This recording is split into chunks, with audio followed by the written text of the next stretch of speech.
Kid, going? Yeah, you ain't running out on Mary and Alverna, are you? Me? No. We driving to Las Vegas at daybreak to tie the knot. It's only 2 o'clock. Ridiculous, you say? That must have been the moon that come up. I thought it was the sun. You can get yourself another 4 hours sleep. Yeah, good idea. I'll do that. Night, Jed. Night, Shorty.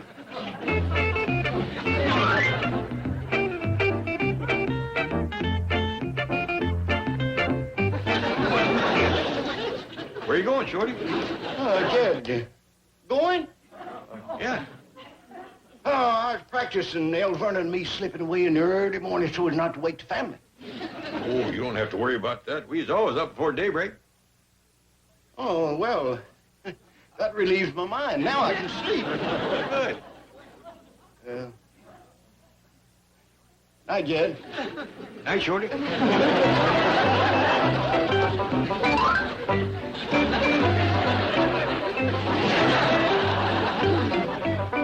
Where you going, Shorty? Jed, don't you never sleep? I'm just about to ask you that. What are you doing this time? I decided it'd be real romantic if Alverna and me eloped. Wouldn't it be even more romantic if you took Alverna along? Hey, Dogies, I knew I forgot something. Well, night, Jed. Night, Shorty.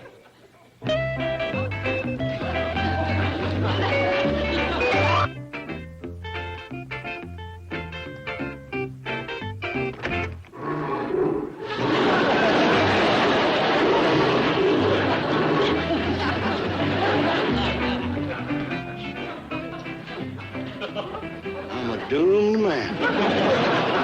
Good morning. Well, the blushing bride. Good morning, Alverna. Happy wedding day. Oh, thank you, Mayor Heller. Is the groom up yet? Oh, I don't know. I didn't think it was proper for me to enter his room unchaperoned. I'll check on him, Alverna. Thank you, Shad. Wake him gently. Oh, I will. What a shame Mayor Heller has a wife. You two could come with us and make it a double wedding. Oh, I'm too old to think of getting married. Yes, I suppose you're right. Morning, everybody. Hello, Ellie, dear. Cousin Bess and me want to wish you a happy wedding day, Miss Bradshaw. Well, thank you. Ellie Mae, you know I don't like varmints in my kitchen. Now take it outside. Well, Bessie, I ain't a varmint. She's my friend. Well, take your friend outside. Yes, give me a kiss.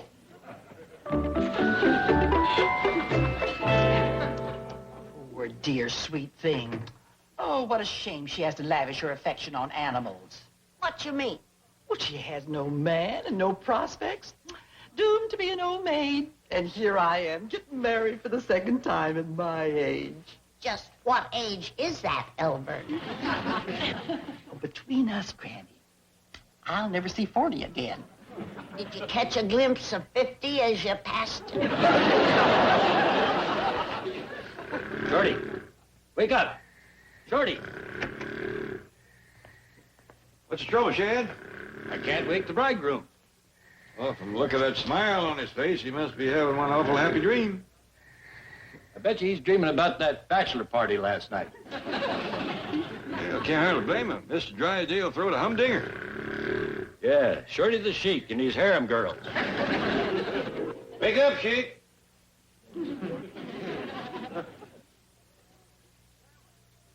Where am I? What day is this? This is the day you marry Alverna Bradshaw. Come on. Get up. Oh, have a heart, fellas. I can't marry Alverna. Why not? You was at that bachelor party last night. You saw all them pretty girls. That's the life for me. That's all over and done with now, Shorty. Well, it don't have to be. We can have another bachelor party tonight. Who for? Chad. He's single. We can have the party tonight and he can get married tomorrow. Who'd I marry? I'm glad you asked me that. Never mind the answer. This is your wedding day, and your bride-to-be is waiting. Oh, that floor's cold. I'm freezing. Well, look on the bright side. Tonight you'll be on your honeymoon. Yeah, and you can snuggle up nice and cozy with Alverna Bradshaw. That did it.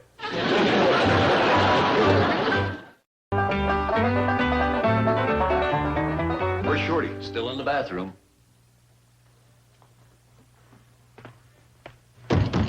Shorty?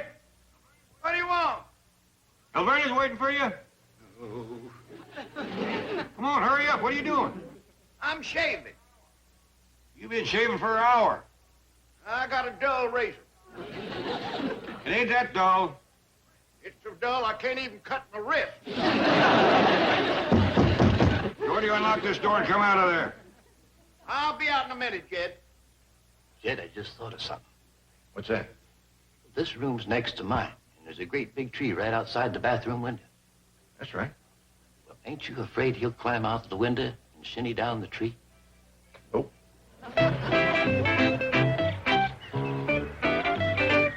Hi, Fred John. May I come in? Where's my darling little fiancé? He's showering. Shaving. What? He's shaving. Showering. Well, which is it? Well, Alverna, Shorty is so anxious to see you, he's shaving and showering at the same time. Oh! Hello in there. Who's that? This is your blushing bride. How soon can we leave to get married? Saturday to latest. Saturday? Shorty, dear, Wednesday's our wedding day. Okay, see you next Wednesday. Next Wednesday? Alverna, Shorty is so thrilled and excited that he don't know what he's saying. That's the truth. The thought of marrying you has got him just paralyzed. Paralyzed? With Joy. That's it. Joy. Paralyzed with joy. Oh, how sweet. Yeah, now you just leave Shorty to us. Yeah, Alberta, we'll have the bridegroom ready in no time. No time at all. Thank you, boy.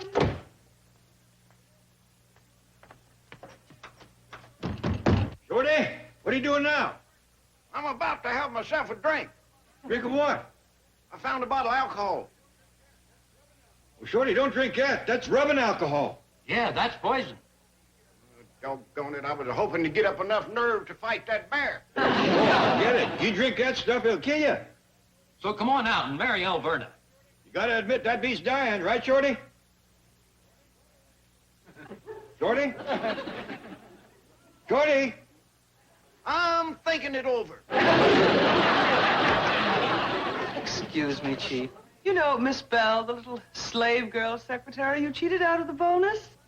Now, look, if I hear one more word about that lousy bonus, I'll fire you, her, and the whole secretarial pool. Oh, no. Chief, it's nothing like that. Miss Bell's little brother, Cookie, would like to meet you. Oh, well, send a little fella in. I'll give him a free piggy bank.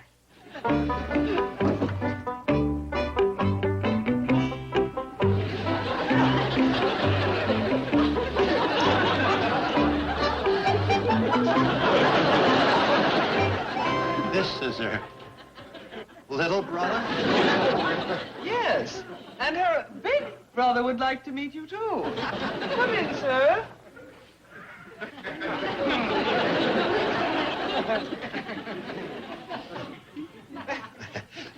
What can I do for you, gentlemen? We understand you had a slave auction here last night. Slave auction? Here? Me? That's what our sister told us. Oh, you must mean the fun slave auction. Doesn't look like much fun for the slaves. Who's this cat here? Well, that's the sheik who bought your sister. I mean, Miss Hathaway, explain the situation to these gentlemen. What do I know? I'm just a camel driver. Thanks a lot. Really, fellas, it was just a party. You see, these three secretaries volunteered to be make-believe slaves. Just make-believe? Absolutely. It was just good, clean fun. Miss Hathaway, bring in the three slaves. Secretaries. At once, master. Great sense of humor. Now, what do you fellas do? I play professional football. Oh, say, that is my favorite sport. You play too? No, I'm not big enough. Here are the slaves, master. I'd appreciate it, Miss Hathaway, if you would stop joking. Now, gentlemen, what is it you want to see me about? About you selling our sister as a slave. And about that $100 bonus you owe her. Fine. Now, which one is your sister?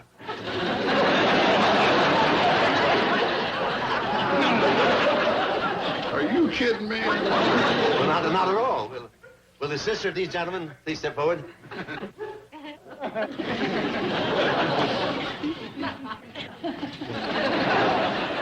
She the one?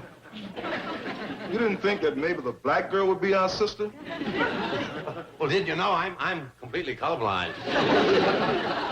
Oh, Miss Hathaway, make out my personal check to this young lady for $100. Yes, sir. No, not the green folder, the red one. Well, as you football players know, you can't win them all.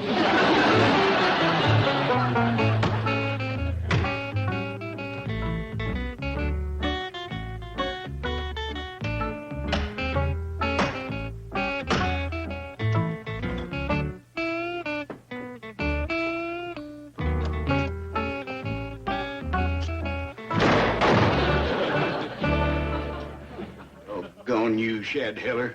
You had to be a blacksmith. How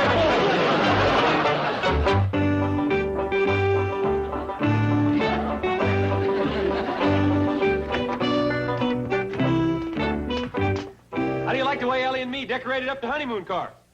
Looks real nice. Las Vegas or bust. You like it, huh? Hope Shorty don't think it gives him a choice. He'd take bust. Come look at the sign I put on the back. Hold on, boy. That's jumping the gun. Yeah, they won't be married till they get to Las Vegas. I took care of that. On the way there, they just close this down like that. Oh, Ellen, how lovely. Thank you, dear. You're welcome, Miss Bradshaw. You ready to go, Alverna? Just as soon as Shorty's ready. Well, I'll go look in on him. Last time I seen him, he was still tied up. Come on, Chad, have a heart. Nothing doing, Shorty. You ain't getting loose until you're ready to drive to Las Vegas and marry Alverna. Listen, Chad, you know that old mule of mine you always admired so much? If you untie Stop me... wasting your breath. I've already turned down $20 cash in your car. I'll throw in Alverna. What would I do with her? I don't know, but if you think of something, tell me. Well, Shorty, the time has come. Oh. Now, cheer up. Well, you see what Jethro and Ellie has done to your car. Burned it. Wrecked it. Shorty. Was Alverna in it? Your car's in perfect shape, and so is Alverna. I believe that about my car, but it was never true of Alverna. Shorty, if you feel that way, why did you ask Alverna to come out here and marry you? I hadn't seen a woman 4 weeks I'd been hiding in Granny's root cellar. But when I seen all them pretty girls again, I changed my mind. Forget about them girls, Shorty. Alverna's got everything they got. I wonder where she keeps it. Now, stop that kind of talk. You're getting a fine woman. That's the truth. You and Alverna was made for one another. Don't forget, she owns the Silver Dollar City Hotel now, and you two can run it together. You'll be a dandy team. You'll be the happiest two birds in the nest. You really think so, fellas? Absolutely. No question about it. I was getting tired running the hotel by myself. Doing all the cooking and cleaning. Alverna will handle that. She's a dandy cook and hard worker. You're going to have it soft from now on. By golly, it's commencing to sound pretty good. Come in. Is my bridegroom ready? Oh! I'm ready, Alverna. He's just a mite nervous. Oh, you mustn't be, darling. We're going to be so happy together. I hope you're right, Alverna. And here's a little sample of the happiness in store for you.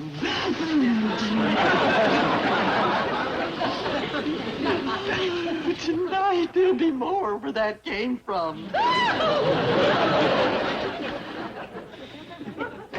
Well, Shorty, I reckon that clinched it. It sure did. Tie me up again.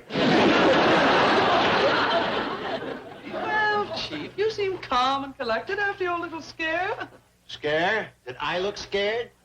Terrified. Now listen, I didn't want to start anything in front of a woman. But you should have heard what I told those guys after you left the room. What did you tell them? I told them it was all your fault. Thanks a lot. And here are the bills for last night's party. Holy smoke, how am I going to explain these to the board of directors? Oriental tapestries, slave girl costumes, gold chains. Tell them you were photographing an ad for the bank. Photographing an ad? Well, you got the pictures. It's a natural. Beautiful slave girls in chains. Your motto? Don't be a slave to debt. Save your money at the Commerce Bank.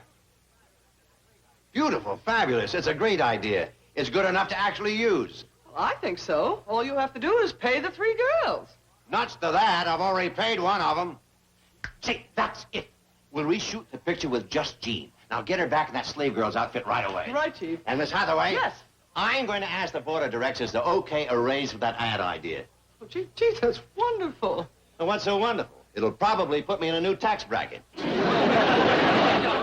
will be right down, Elverna. You'll be on your way to Las Vegas in 2 minutes. You know, I've never been to Las Vegas, and Granny tells me they have gambling there. That's what I hear. Every kind you can think of. I certainly hope Shorty won't be tempted to gamble. If there is one thing I cannot tolerate, it's gambling. With some folks, it's a regular sickness. I know. Right in my own family, a happy marriage was broken up because of gambling. Really, Elverna? My Aunt Bertha married a man who was the picture of propriety. Sober, hard-working, church-going. Together, they saved a small fortune. And in one poker game, they was completely wiped out. What a shame. Yes. Aunt Bertha was lucky in love, but a lousy poker player. Let's go, Alberta. I can't wait to get to Las Vegas. We'll go crank up the car for you, Shorty. Come on, Jack. I'll go with you, fellas. I got some rice out there to throw on the happy couple as they come out the door. Alberta, honey, we're all alone. How about another one of them kisses? You little devil. Make it a steamer, baby. Shorty.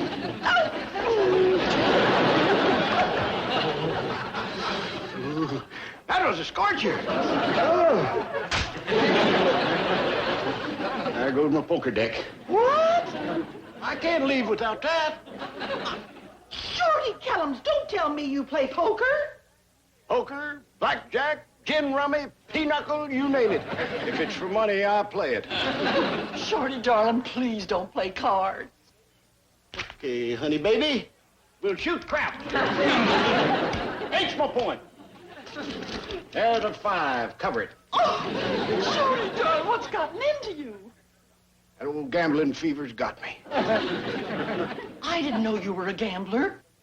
I was about cured, but thought you going to Las Vegas has brought it back. No.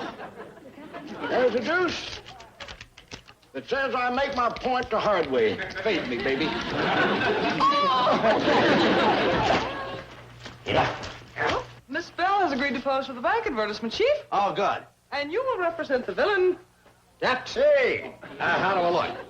Not villainous enough, strange as it may seem. You should have a black hat, black mustache, and a black cape. That's a good idea. I'll be right back. All right. Did Miss Hathaway tell you what this picture's about? Not completely. Well, it's an ad for the bank. And the idea is don't be a slave to debt. Now, you'll be kneeling with your hands like this, pleading with me, the villain, debt. See? Like this? That's right. And I'll be standing over you with a whip, like so. Please, master, don't hit me. Please don't hit me with that whip. I wouldn't hit her with that if I were you. Hey, fellas. I guess this looks kind of incriminating for a bank president. I don't know much about bank presidents. How about you, Earl? I don't either. But I tell you one thing, I wouldn't want my sister to marry one. It's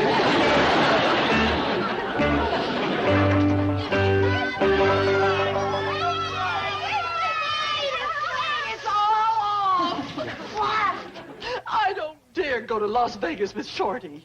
Why? He's an inveterate gambler.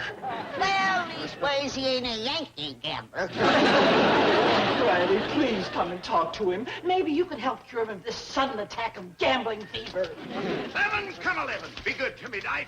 Trade me somebody. That Shorty is a hard rascal to reel in, Jed. Yeah. Looks like he done spit the hook again.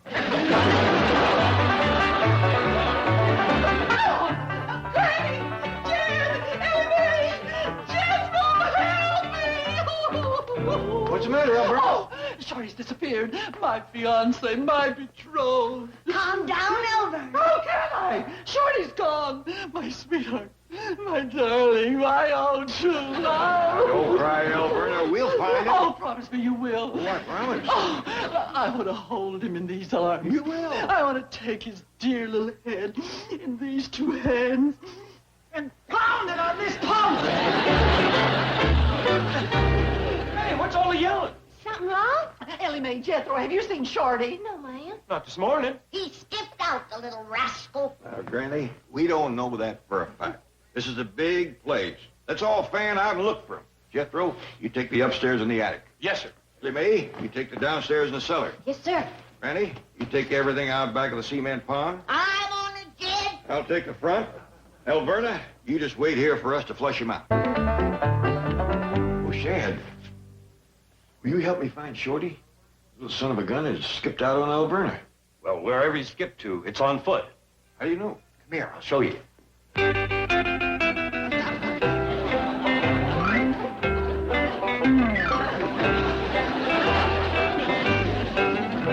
When you do that, Chad? Last night, when you said it takes 3 days to get married out here. Wise move. That Shorty ain't exactly a fella you can trust for that long. When it comes to finding women, that little fella puts a bird dog to shame. I should have known he had a weakness in that direction when we checked into the Silver Dollar City Hotel last fall. What happened? Well, the hotel was full up. But Shorty was real extra special accommodating. Kid, I got an idea. There's a show business act got them 2 front rooms. This year was fair.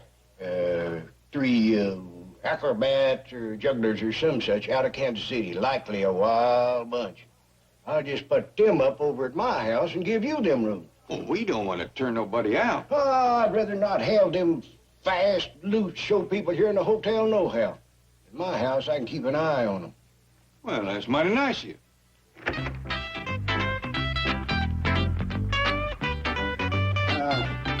Hey, ladies.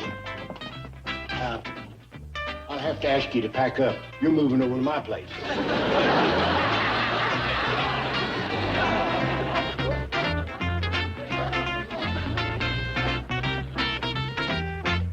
How'd you like to be gathering eggs and find them in the nest? We got our work cut out for us keeping track of Shorty till after the wedding. Well, like I said, wherever he's hiding, he got there on foot. Hey, Shad, why don't we put that old hound dog to work? He ain't done much tracking in quite a while, but I reckon his nose is still good. You go, partner? I hate to get you out of retirement at your age, but we gotta find a critter that belongs to these gloves.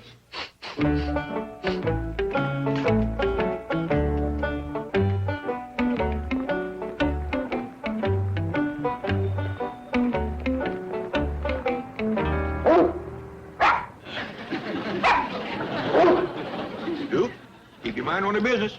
He not only picked up Shorty's trail, he's picking up his habits. Come on, boy. I think we're closing in. Mr. Clampett, Mayor Heller. Morning, Miss Jane. Howdy, man. I've been trying to call you. Shorty Kellums has locked himself in the secretarial pool with 12 girls. Duke, old timer, you done good. You tracked that little rooster right to his favorite chicken house. Let's go get him. We might be able to get his attention from down here. Those are the windows of the secretarial pool just over the main entrance. Shorty! Shorty Kellum! Who's that? It's me. Shed. How'd you find me? We tracked you with old Duke. You and your bloodhound. Why can't you be like other folks in Beverly Hills and have a French poodle? Never mind that. You come out of there. Listen, Jed, I can't marry El Verner for 3 days, ain't that right? That's right. That gives me 3 days of grace, don't it? True. Well, say hello to Grace. Shorty, if you ain't out of there in 5 minutes, Shad's coming up and taking the door off. Doggone you, Shad Heller, you had to be a blacksmith.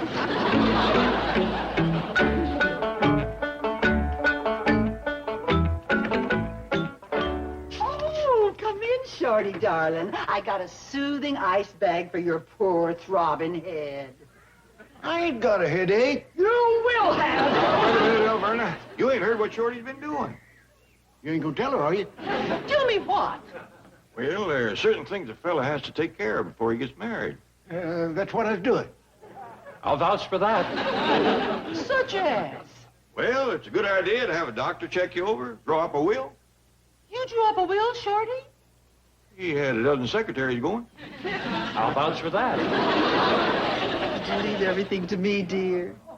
Took care of a few things myself. Oh, you mean worldly goods and such?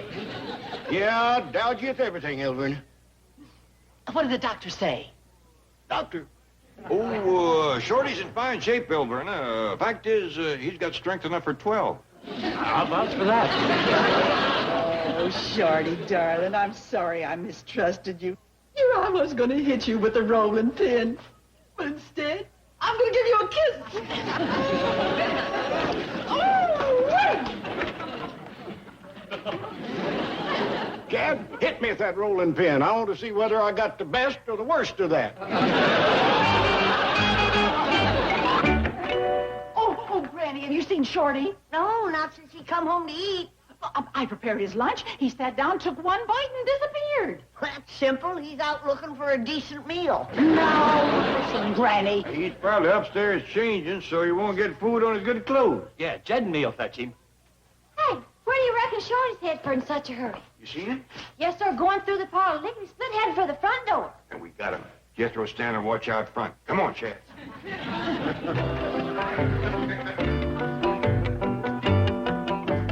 Not only is Shorty gone, but so is Jethro. Duke, on your feet, boy. We're going to give that nose of yours another workout.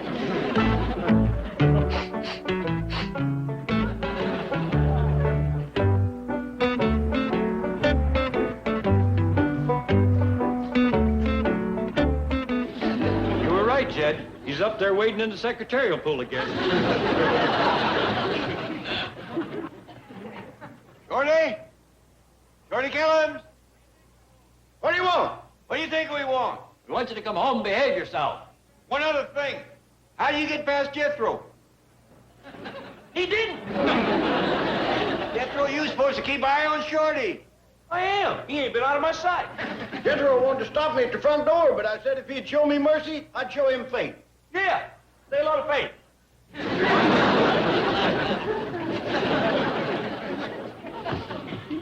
Oh, Mr. Clappett, Mr. Heller, thank goodness you're here. Howdy, Mr. Drysdale. Will you please get those two clowns out of my secretarial pool? They're disrupting the whole bank. We'll get him out. I don't understand how they got in. I posted my best guard outside the door of the secretarial pool. Hey, fellas, how'd you get past the guard? They didn't. I stayed right with them. Jenkins, did they bribe you? No, sir, Mr. Drysdale.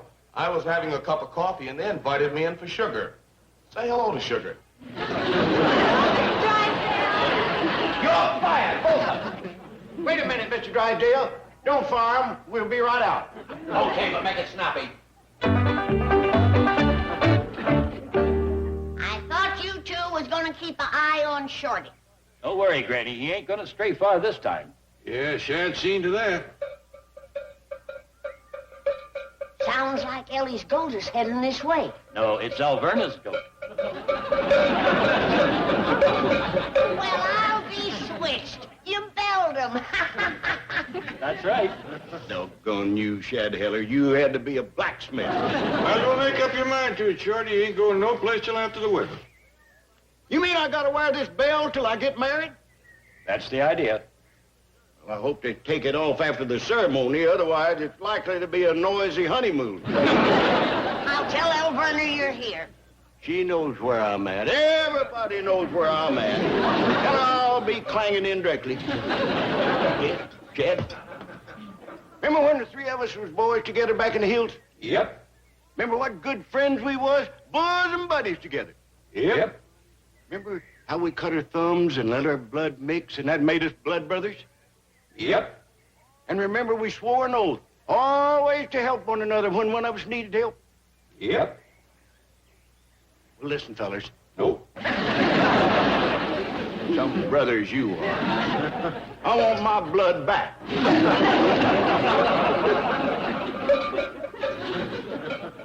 Jed, it's going to be right hard to keep that little rooster penned up for 3 days. Nobody knows that better than me. But I'm counting big on that idea Miss Jane had. Oh, yeah, where she fixes up the photograph of Alverna. Yeah.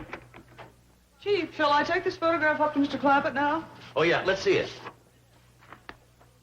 This is Alverna Bradshaw? Well, only the head. The body belongs to a beauty contest winner.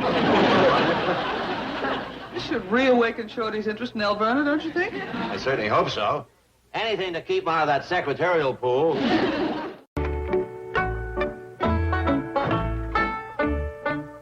I planted a picture, Jed. Good. Miss Jane's out front waiting for our signal. Here comes Shorty. Telling him was a beautiful idea. What you doing, Chad? Looking for a picture I brought from back home. What picture's that? It's Alverna Bradshaw in a bathing suit. Don't find it, I just ate. I sure hope you remembered to bring it, Shad. That magazine is awful anxious to use it. What magazine is that? Beef Growers Gazette? Shorty, have you forgotten that Alverna won the Silver Dollar City Beauty Contest?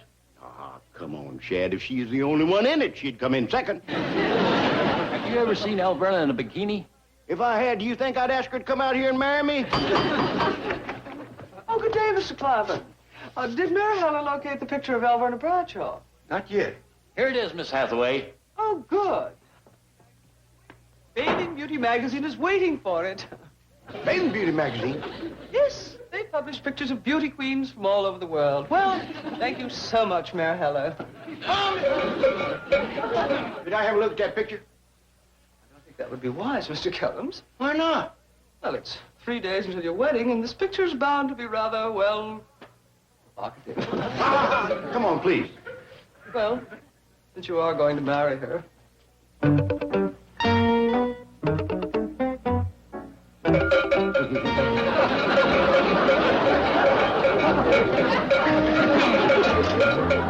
Shorty, take it easy with that cowbell. Yeah, if we was out in the country, we'd have every bull in the neighborhood charging us. Is that really Alverna?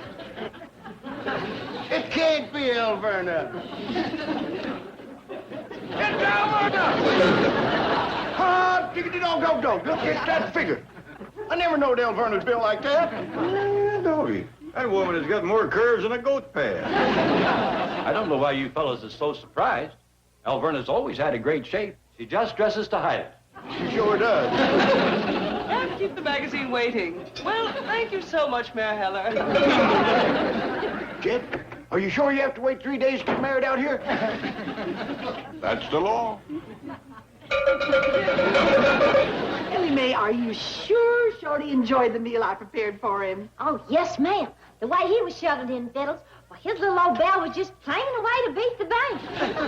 Oh, I am a good cook. My food is very dietetic. Non-fattening, that is. Have you noticed how my figure has slimmed down? But dandy, Miss Bradshaw. Sounds like Shorty's coming back for more.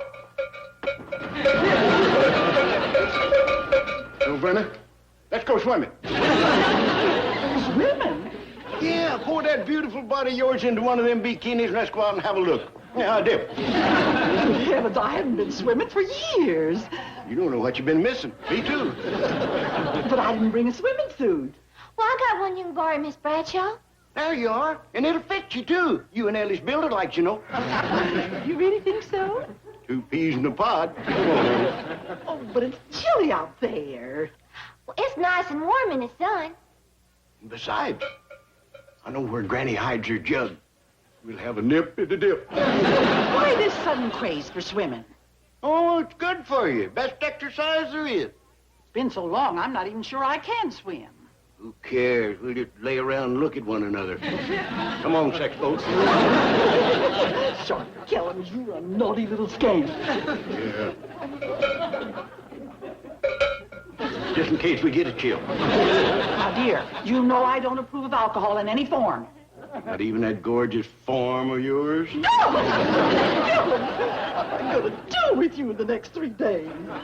Well, I'll think of something. Go on, Ellie Mae, get her in one of them bikinis, and the bikinier the better. I just can't say no to you, you little devil. Come on, Miss Bradshaw.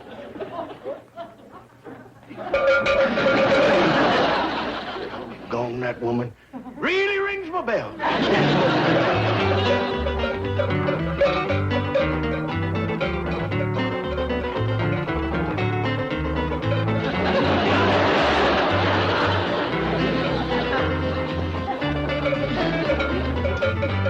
Good, it's cold. Won't have to waste time swimming. Miss Bradshaw wanted me to come along. I hope you don't mind. Heck no, the more the merrier.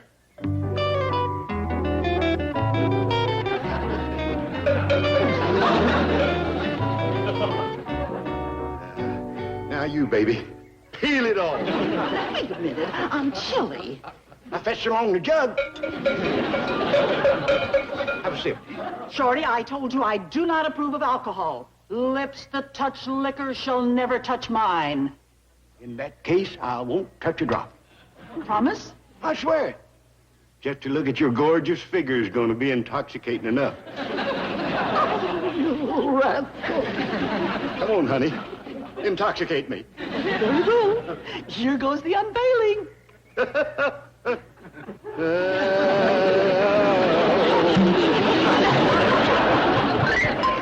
He's gone! He's gone!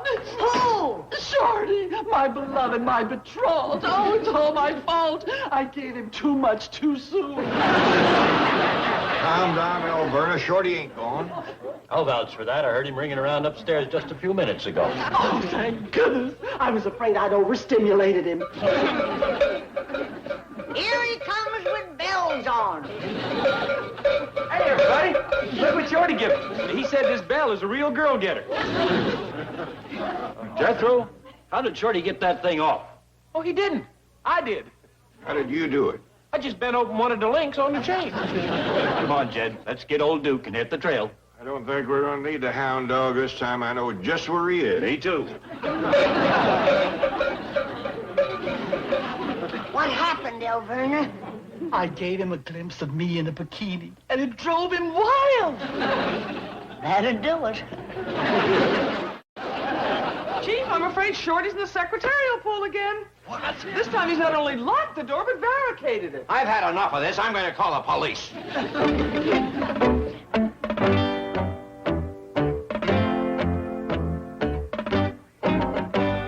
Shorty, this is Melvin Drysdale speaking, president of the Commerce Bank of Beverly Hills, where your savings earn you 5% compounded semi-annually, and a checking account gives you the convenience and security. There's no time for a commercial. There's a wild man barricaded up there with 12 secretaries. Okay. Shorty, tell them the police have the building surrounded. There's absolutely no escape. Come out peacefully and I won't press any charges. Just a minute, Mr. Drysdale. I can't hear what you're saying. Would one of you girls turn off that record player for a minute? Now, what do you want? I want you to release those girls and come out of that building. If you don't, you're going to jail. That straight of jail don't scare me none. In 3 days, I start serving a life sentence. So I'm going to have me 3 days of joy. Say hello to Joy. Shorty, you come out of there. I'll have the police close in. They'll never take me alive. Before they can bust in, I'll dance myself to death. Now, you listen to me. I'm going to count to 5 before the police rush the building. 1. Excuse me, Mr. Drysdale. Could I say a word to Shorty? Of course, Mr. Clampett. Shorty, this is Jed Clampett speaking. Chad's down here with me, and we'd like to remind you of something. What's that, Jed?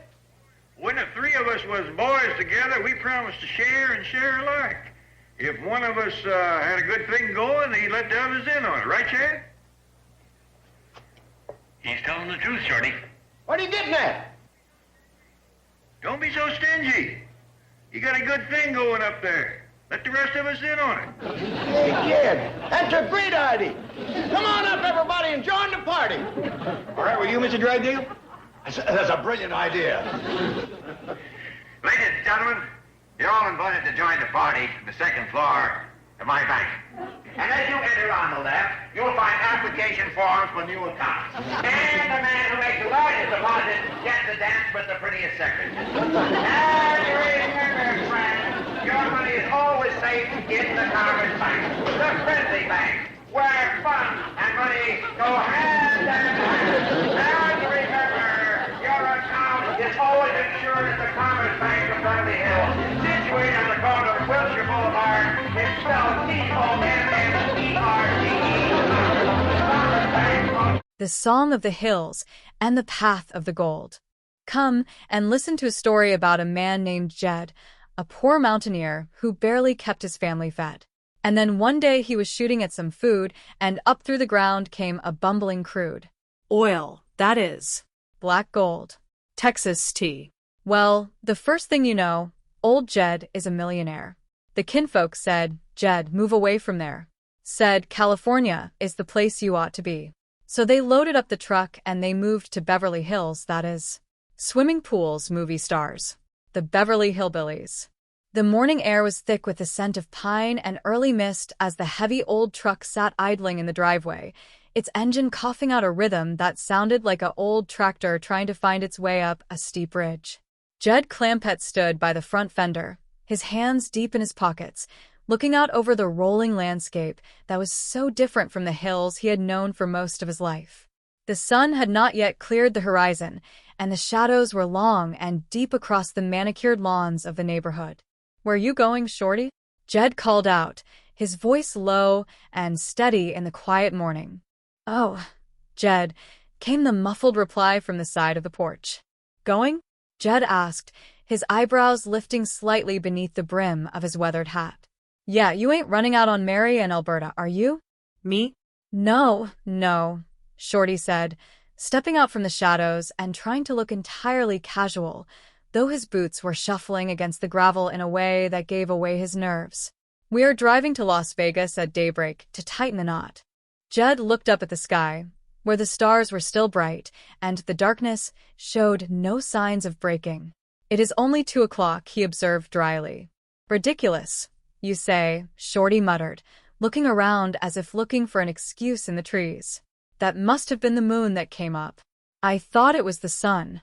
"You can get yourself another 4 hours of sleep," Jed told him, offering a small, reassuring nod.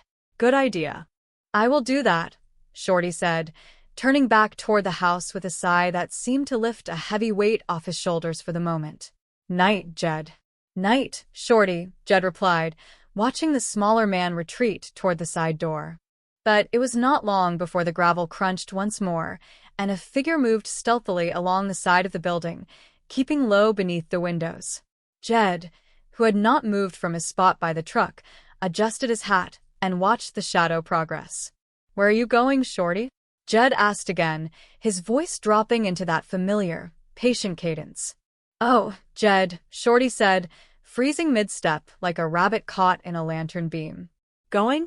Jed repeated, the corner of his mouth twitching with a faint hint of amusement. "Yeah." "Oh, I was practicing Alberta and me slipping away in the early morning so as not to wake the family," Shorty explained, straightening his jacket and trying to look like a man who had everything under complete control. "Oh, you don't have to worry about that," Jed said, leaning against the warm hood of the truck. "We are always up before daybreak." "Oh, well," Shorty said, his shoulders sinking as his brilliant plan evaporated into the cool night air. "That relieves my mind. Now I can sleep." "Good," Jed said. "Night, Shorty." "Night, Jed," Shorty said, shuffling back toward the door with his head down. The silence returned to the yard, broken only by the steady, distant hum of the city down in the valley. Jed remained by the truck, checking a loose strap on the luggage that was piled high in the back, ensuring everything was secure for the journey that lay ahead. The night seemed to stretch out, long and peaceful, until a slight rustle near the rose bushes caught his attention once more. A small figure was attempting to crawl on hands and knees toward the front gate, dragging a small suitcase along the grass. "Where are you going, Shorty?" Jed asked, standing upright and looking down at the moving shape.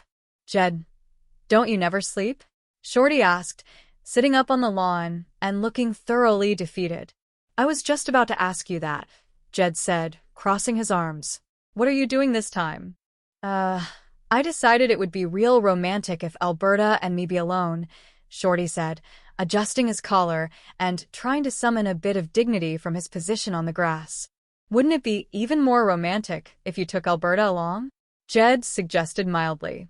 Shorty paused, his eyes widening in the darkness as the logic of the statement struck him. "Hey, doggies," he muttered, slapping his knee. "I knew I forgot something." "Well, night, Jed." "Night, Shorty," Jed said, watching the groom-to-be retrieve his suitcase and trudge back inside for the third time. The preparation and the morning light. The darkness finally gave way to a soft, gray dawn that crept over the hills, turning the sky a pale shade of pink and gold. Inside the house, the smell of frying bacon and fresh coffee began to drift through the hallways, signaling the true start of the wedding day. Alberta Bradshaw was already in the kitchen, her dress perfectly pressed and her hair pinned back in a style that meant business. She was checking the silver and organizing the boxes that were to be loaded into the car, her movements precise and efficient. "Good morning, Alberta," Mayor Heller said, stepping into the kitchen with a wide, political smile that looked like it had been painted on his face before he left the house. "Happy wedding day."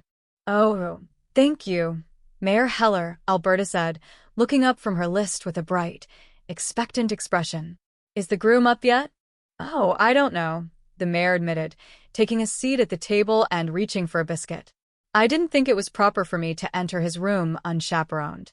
"I will check on him, Alberta," Shad said, walking into the room with his heavy, deliberate stride. "Thank you, Shad," Alberta replied, her voice softening with a touch of bridal anxiety. "Wake him gently." "Oh, I will," Shad promised, nodding solemnly as he made his way toward the hallway that led to the guest rooms. Alberta watched him go, then turned to the older woman who was busy stoking the fire in the stove. "What a shame Mayor Heller has a wife," she mused, more to herself than anyone else. "You two could come with us and make it a double wedding." "Oh, I am too old to think of getting married," Granny declared, not looking up from her skillet as she flipped a row of golden brown flapjacks with practiced ease. "Yes, I suppose you're right," Alberta agreed, though her mind was already drifting back to the logistics of the trip to Las Vegas. "Morning, everybody," Ellie Mae called out, bursting into the kitchen like a breath of fresh mountain air, her long blonde hair trailing behind her. "Hello, Ellie dear," Alberta said, offering a warm smile to the girl. "Cousin Bessie, and me want to wish you a happy wedding day, Miss Bradshaw," Ellie Mae said, leaning over the table. "Well, thank you," Alberta said, but her smile froze as she noticed the small, furry creature cradled in Ellie Mae's arms. "Ellie Mae," Granny yelled, turning around with a wooden spoon held aloft like a baton. "You know I don't like varmints in my kitchen. Now take it outside." "Well, Bessie ain't a varmint," Ellie Mae protested, cradling the small animal closer to her chest. "She is my friend." "Well, take your friend outside," Granny insisted, pointing the spoon toward the back door with unmistakable authority. "Yes, ma'am," Ellie Mae said with a sigh. She leaned down toward the creature. "Give me a kiss." "Oh, dear sweet thing." With a final pat, Ellie Mae carried her companion out to the porch, leaving the kitchen to the adults. Alberta watched the exchange with a mixture of pity and bemusement, shaking her head gently as the door clicked shut. "Oh, what a shame she is to lavish her affection on animals," Alberta whispered, leaning closer to Granny. "What do you mean?" Granny asked, her sharp eyes narrowing as she looked at the bride. "Well, she has no man and no prospects," Alberta explained, her voice full of neighborly concern. "Doomed to be an old maid. And here I am getting married for the second time in my age." "Just what age is that, Alberta?" Granny asked, leaning forward with genuine curiosity. "Between us, Granny, I will never see 40 again," Alberta whispered confidentially, adjusting the lace on her sleeve. Granny looked her up and down, a mischievous glint in her eye. "Did you catch a glimpse of 50 as you passed him?" she asked, her voice dry as a bone. The waking of the groom. Down the hall, Shad stood outside the door to the small guest room, listening closely for any sign of movement within. Hearing nothing but a rhythmic, heavy snore, he turned the handle and stepped into the dim room. Shorty was buried deep beneath a mound of patchwork quilts, only the top of his head visible, though a large, contented smile could be seen on the part of his face that remained uncovered. "Shorty, wake up," Shad said, shaking the mattress with one large hand. "Shorty, what's the trouble, Shad?" Jed asked, entering the room behind him and leaning against the doorframe with a mug of coffee in his hand. "I can't wake the bridegroom," Shad explained, looking down at the sleeping man with a puzzled expression. "Well, from the look of that smile on his face, he must be having one awful happy dream," Jed observed, taking a slow sip of his coffee. "I bet you he is dreaming about that bachelor party last night," Shad said, a grin breaking across his own face as he remembered the festivities. "You can't hardly blame him. Just a dry day he will throw at a humdinger." "Yeah, Shorty is a chic and he is hearing girls," Jed agreed, stepping closer to the bed and giving the quilt a firm tug. "Wake up, kid." Shorty groaned, his eyes fluttering open as he looked up at the two men standing over him like twin towers of responsibility. Where am I? What day is this?" "This is the day you marry Alberta Bradshaw," Shad told him bluntly. "Come on, get up. Have a heart, fellas," Shorty pleaded, pulling the quilt back over his ears. "I can't marry Alberta." "Why not?" Jed asked, his voice remaining calm but steady. "Well, you missed that bachelor party last night," Shorty said, his voice muffled by the blanket. "You saw all them pretty girls. That is a lie for me."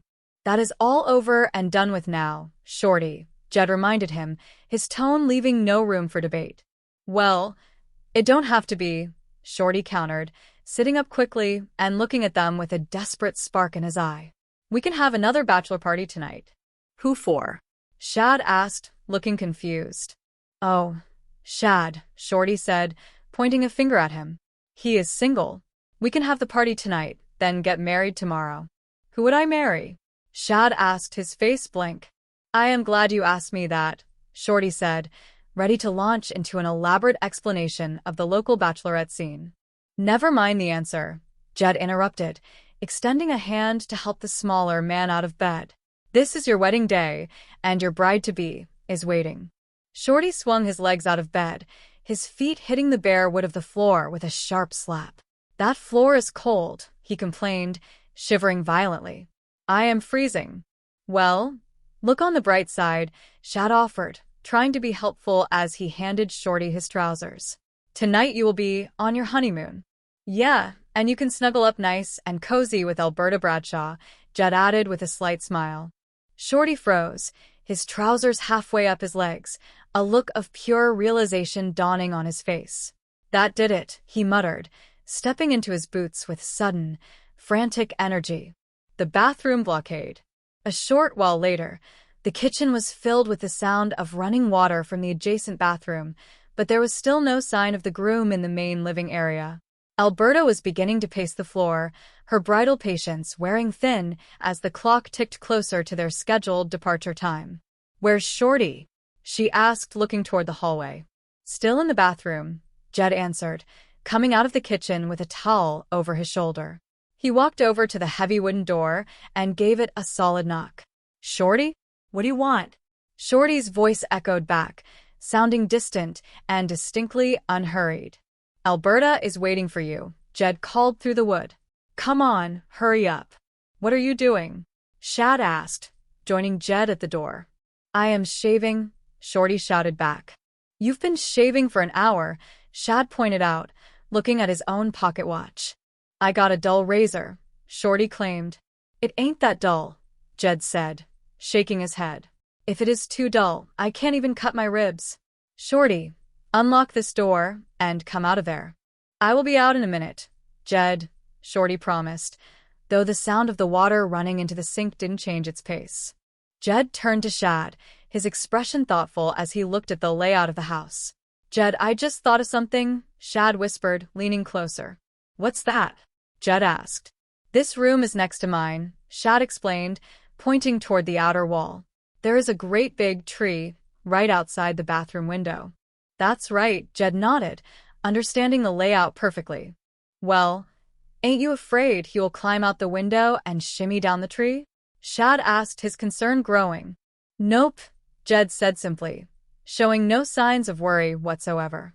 Before Shad could ask why, the front door opened and Alberta entered the hallway, her expression a mix of determination and sweetness that could make a grown man think twice about his life choices. "Hi, Fred John," she said, greeting Jed with a nod. "May I come in?" "Where is my darling little fiancé?" "He is showering," Jed said quickly. "Shaving," Shad said at the exact same time. "What?" Alberta asked, her eyes narrowing as she looked between the two men. "He is shaving," Jed repeated. "Showering," Shad insisted, nodding firmly. "Well, which is it?" Alberta demanded, crossing her arms. "Well, Alberta," Jed said, stepping in with his smoothest neighborly tone, "Shorty is so anxious to see you he is shaving and showering at the same time." Alberta's expression softened into a look of pure adoration. She walked right up to the bathroom door and leaned against it. "Hello in there," she called out sweetly. "Who's that?" Shorty's voice came back, sounding a bit panicked.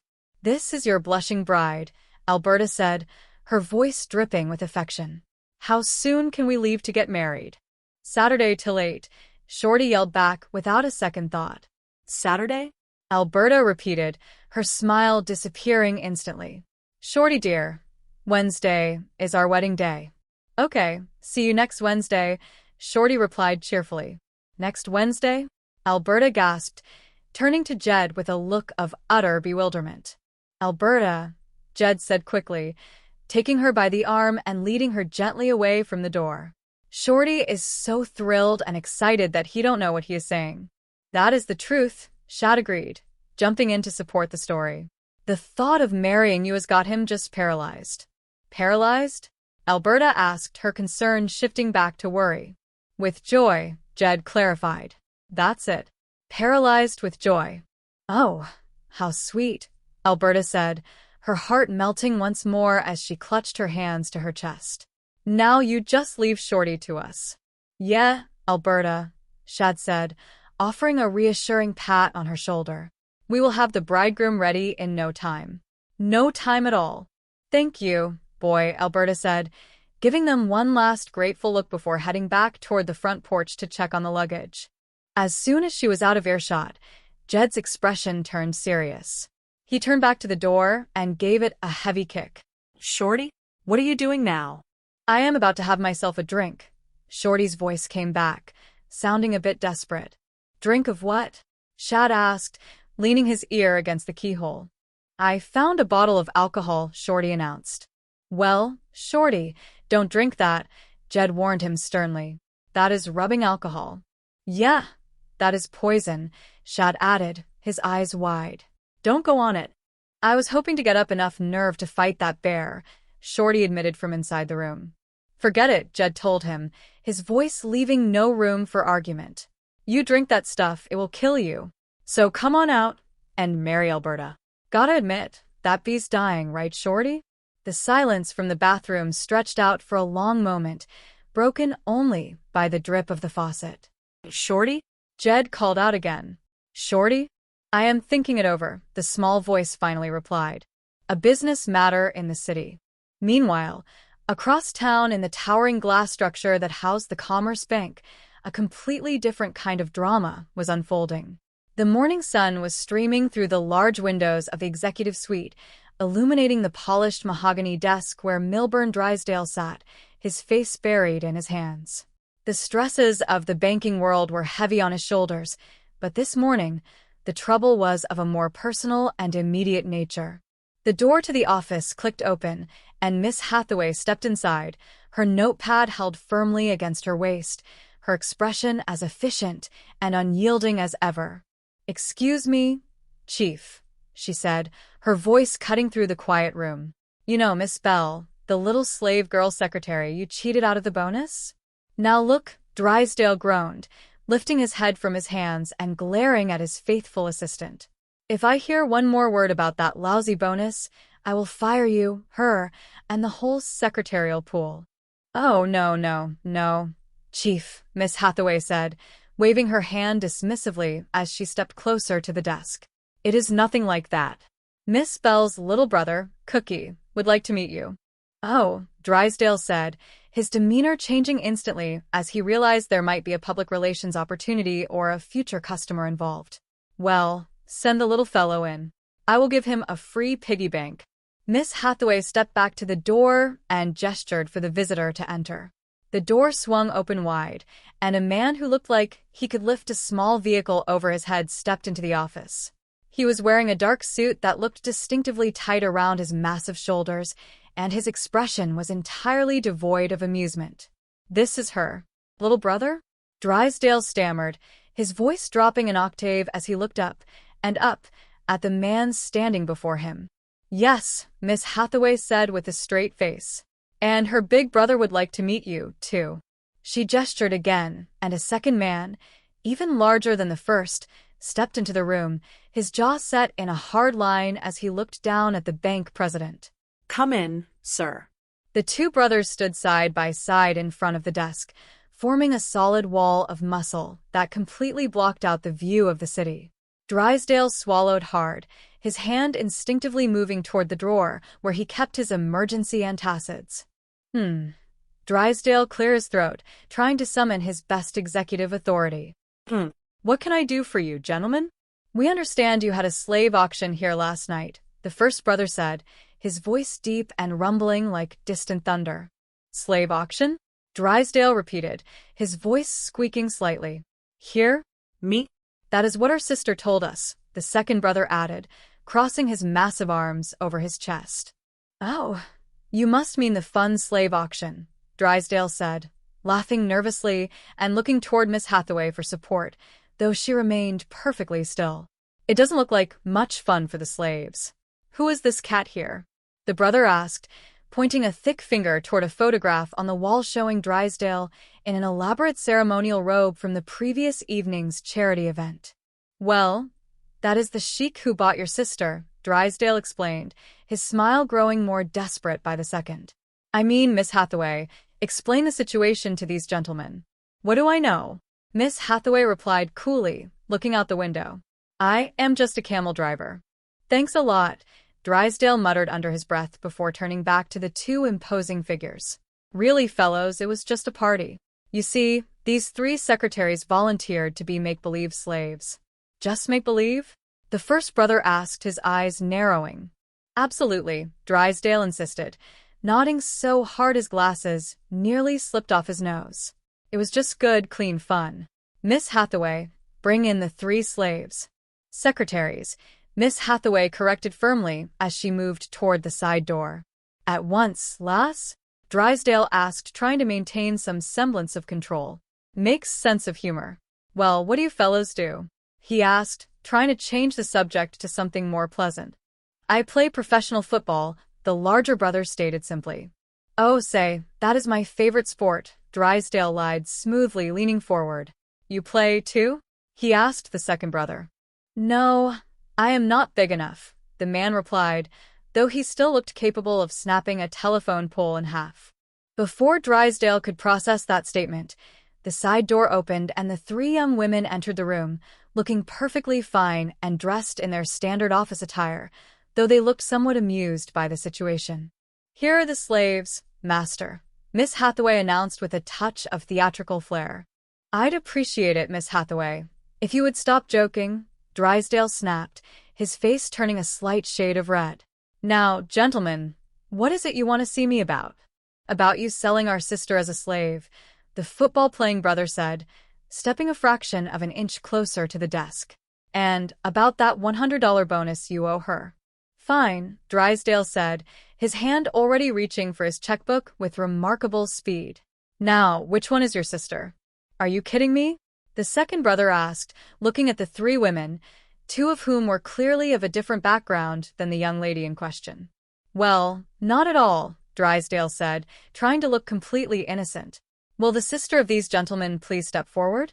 The young lady stepped out from the group, a small smile on her face. She the one?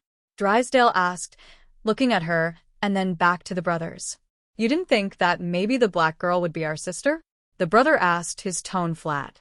Well, didn't you know I am completely colorblind? Drysdale claimed, holding his hands up in self-defense. Oh, Miss Hathaway, make yourself at home. Take out my personal check to this young lady for $100. Yes, sir, Miss Hathaway said, reaching for the filing cabinet.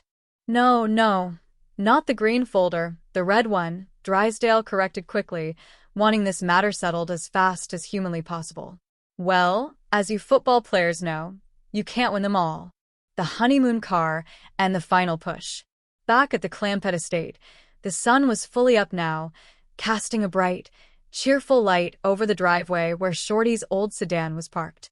Ellie Mae and Jethro had been working diligently on the vehicle for the past hour, and the results of their labor were nothing short of spectacular. Bright paper streamers of every color were draped over the hood, and tin cans were tied to the rear bumper with thick twine, ready to make a beautiful racket down the highway. Oh, gone you shot heller, Jed said, walking out to the driveway and admiring the work. You had to be a blacksmith. How do you like the way Ellie and me decorated up the honeymoon car? Looks real nice, Shad agreed, walking around the vehicle and checking the knots on the streamers. Las Vegas or bust. You like it, huh? Hope Shorty don't think it gives him a choice. He'd take bust. Come look at the sign I put on the back, Ellie Mae called out, pointing proudly to a large piece of cardboard attached to the trunk. Oh, darn boy, that is jumping the gun, Jed said with a chuckle as he read the lettering. Yeah, they won't be married till they get to Las Vegas. I took care of that, Jethro announced, stepping out from behind the car with a proud grin. On the way there, they just closed this down like that.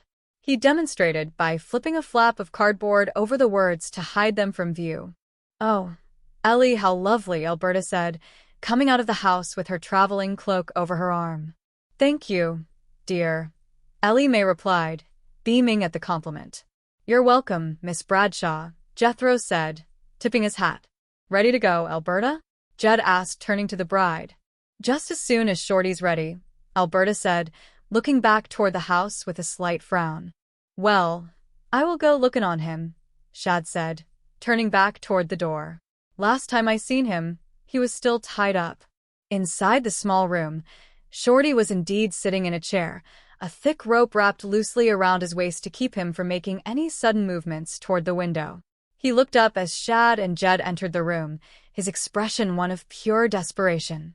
Come on, Shad, have a heart, Shorty pleaded, squirming in the chair. Nothing doing, Shorty, Shad told him firmly, crossing his arms. You ain't getting loose until you're ready to drive to Las Vegas and marry Alberta. Listen, Shad, you know that old mule of mine you always admired so much? Shorty offered, trying a new angle of negotiation. Stop wasting your breath, Shad said, shaking his head. I've already turned down $20 cash in your car. I will throw in Alberta, Shorty added quickly. What would I do with her? Shad asked, looking genuinely puzzled. I don't know, but if you think of something, tell me, Shorty muttered, slumping back in the chair. Well, Shorty, the time has come, Jed said, stepping forward and beginning to untie the knots. Now, cheer up. Will you see what Jeff Brewer and Ellie have done to your car? Burned it?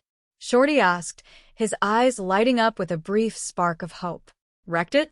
Shorty, Jed said warningly. Was Alberta in it? Shorty interrupted, leaning forward. Your car is in perfect shape, and so is Alberta, Jed told him, pulling the rope away and helping him to his feet.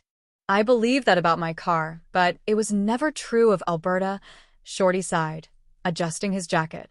Shorty, if you feel that way, why did you ask Alberta to come out here and marry you? Jed asked, looking at him with genuine curiosity as they walked toward the hallway. I hadn't seen a woman in 4 weeks. I'd been hiding in Granny's room cellar, Shorty explained, defending his actions.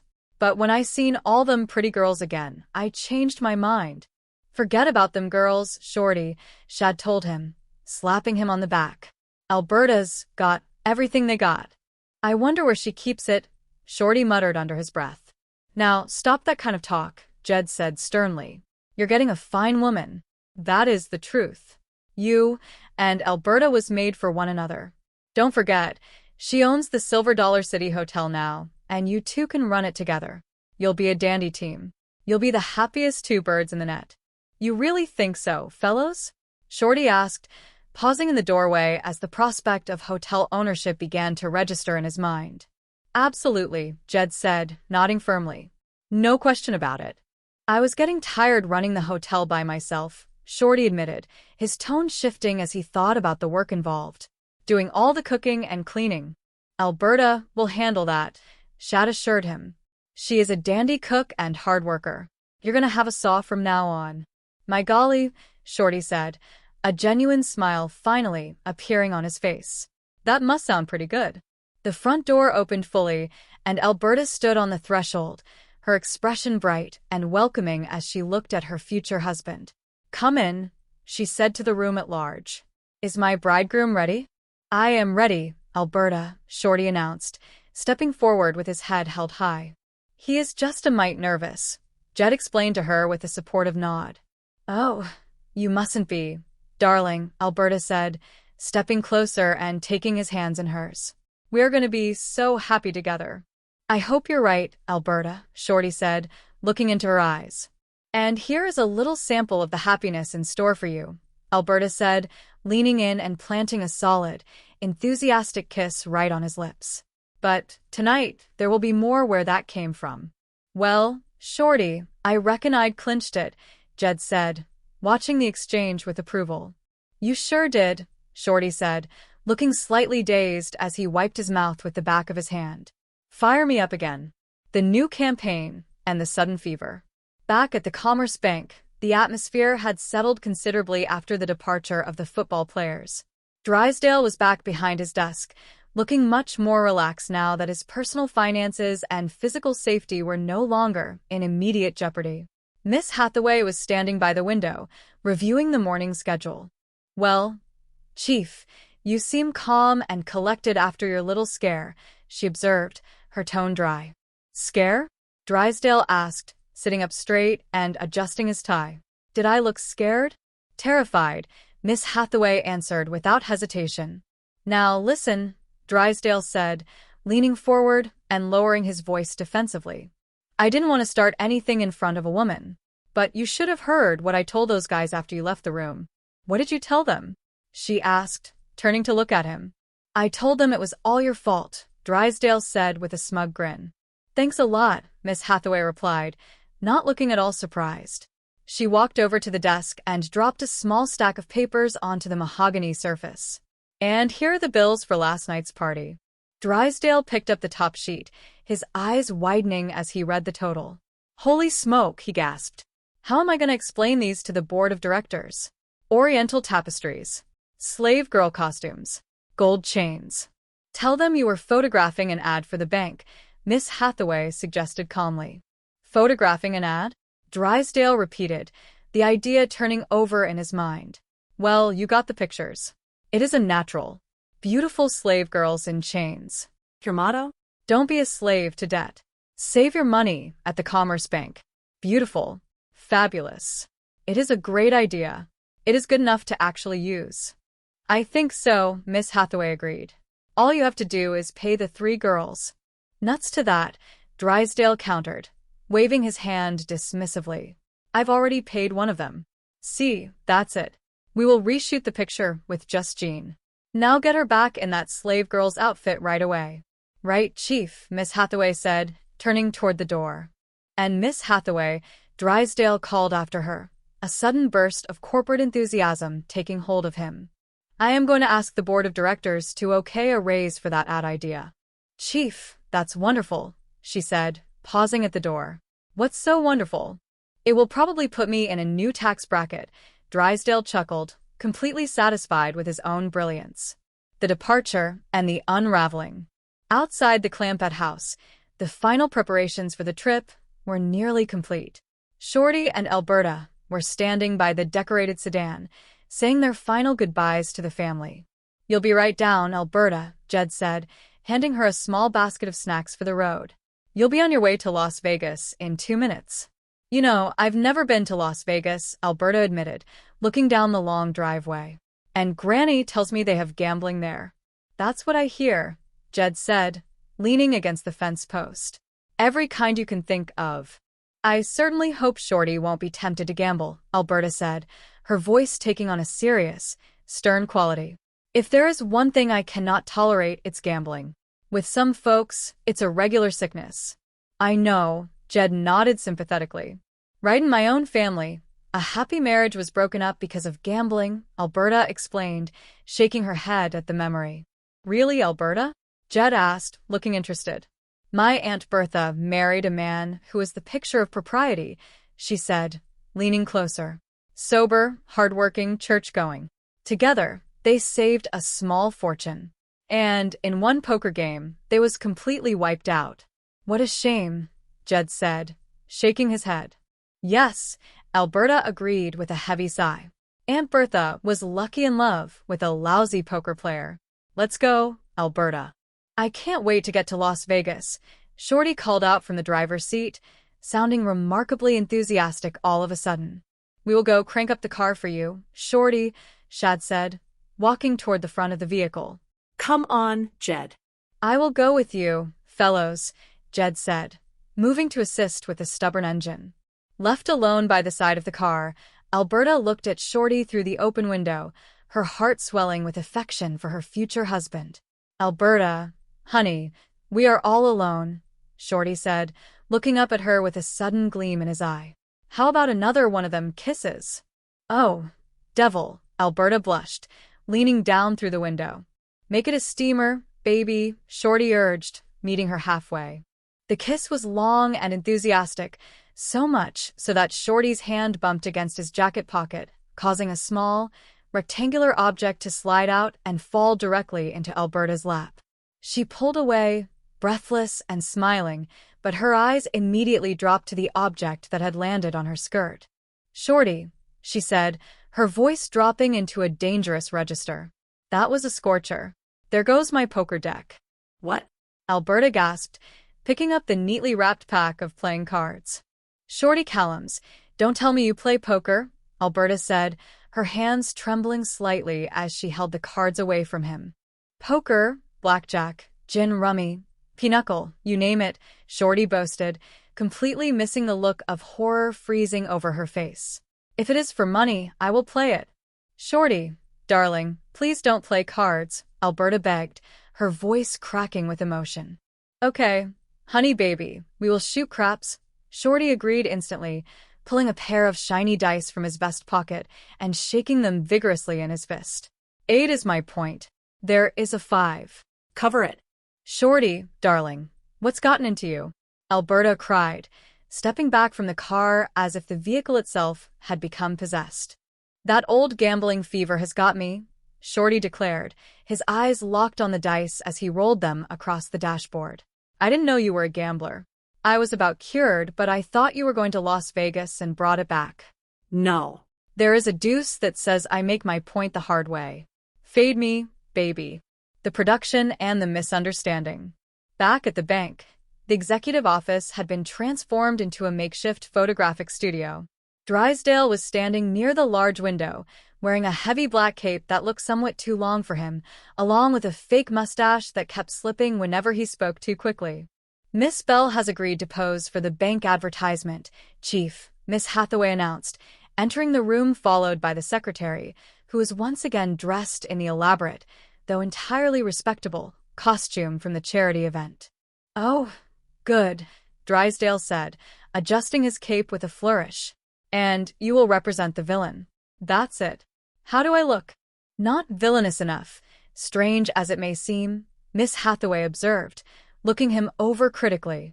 You should have a black hat, black mustache, and a black cape. That is a good idea, Drysdale agreed, tapping his chin. I will be right back. He hurried into his private dressing room to find the hat, leaving Miss Hathaway alone with the young lady. Did Miss Hathaway tell you what this picture is about? Drysdale called out through the door as he searched for the proper headwear. Not completely, Miss Bell answered, smoothing down the folds of her costume. Well, it is an ad for the bank, Drysdale explained, stepping back into the room, now wearing a wide-brimmed black hat that sat low over his eyes. And the idea is don't be a slave to debt. Now you'll be kneeling with your hands like this, pleading with me, the villain, debt. Like this? Miss Bell asked, dropping gracefully to her knees and clasping her hands together in an expression of dramatic distress.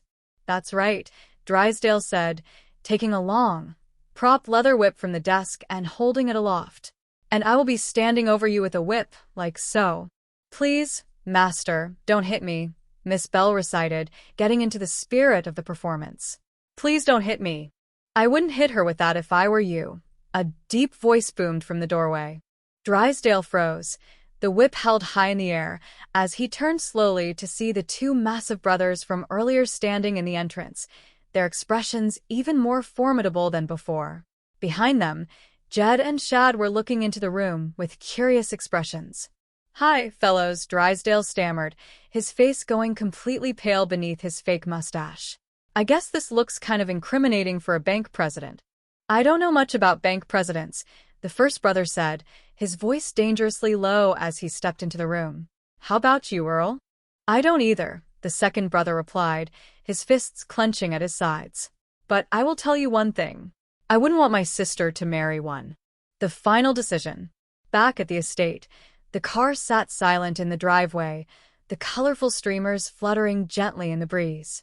Alberta was standing by the porch steps, her suitcase at her feet, looking thoroughly resolved as Jed and Shad walked up the path to meet her. It is all off, she announced, her chin held high though her eyes were bright with unshed tears. What? Jed asked, looking between her and the car where Shorty was still happily rolling his dice against the steering wheel. I don't dare go to Las Vegas with Shorty, Alberta stated firmly. Why? Shad asked, looking genuinely disappointed for his friend. He is an inveterate gambler, Alberta explained, crossing her arms over her chest. Well, these ways he ain't a Yankee gambler, Jed offered, trying to find a silver lining in the situation. Riley, please come and talk to him, Alberta pleaded, turning to Shad. Maybe you could help cure him of this sudden attack of gambling fever. 11. Come 11. Shorty's voice drifted happily from the car window, accompanied by the sharp rattle of plastic against glass. Be good, Timmy Dice. Feed me somebody. Jed watched the smaller man for a long moment, then turned back to Shad with a slow, knowing smile. That Shorty is a hard rascal to reel in, Jed observed quietly. Yeah, Shad agreed, shaking his head with a mixture of admiration and amusement. Looks like he done spit the hook again. About to become crime's #1 mother, Jed mused as they watched the groom-to-be continue his game, completely untroubled by the unfolding drama around him. What are you looking at? Jed asked, turning his head as the afternoon sun began to dip below the horizon, casting a warm, golden glow over the hills and bringing a peaceful conclusion to a very long day. An all-new James O. Till Death Do Us Part premieres Friday night at 9 on Hallmark Channel.